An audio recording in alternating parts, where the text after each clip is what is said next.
Kaffeeklatsch von Ludwig Hartmann. Bei Schmidte ist halt Kaffeeklatsch, die Halbstroß ist dabei, selbst die Meiern, die Altratsch, hockt Mitte in der Reihe. Ihr liebe Kinder, Kaffeekranz, 10 Damen und kein Herr.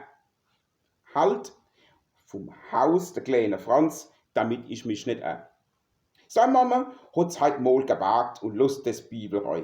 Gell, Franz, sagt sie, hat sie gesagt, musst aber artig sein. Du kannst Manieren lernen, da. Pass auf und red kein Wort. Ach Gott, war das bibelfroh.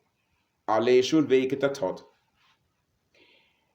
Schlabberleppel um den Hals, so hockt der kleine Kanuff am Tisch ganz still und futtert alles und passt auch wirklich auf.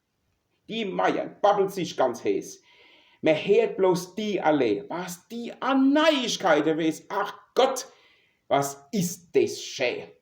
Grad eben bringt sie aufs Tapet der neueste Skandal. Und zwar von Müllers ihre Gret, wo auf dem Schwimmerball verkisst hat, seelen schöne Mann, der wo verheiratet ist.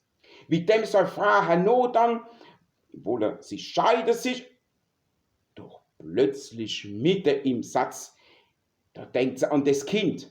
Ah, Franzl, passt du auf, mein Schatz?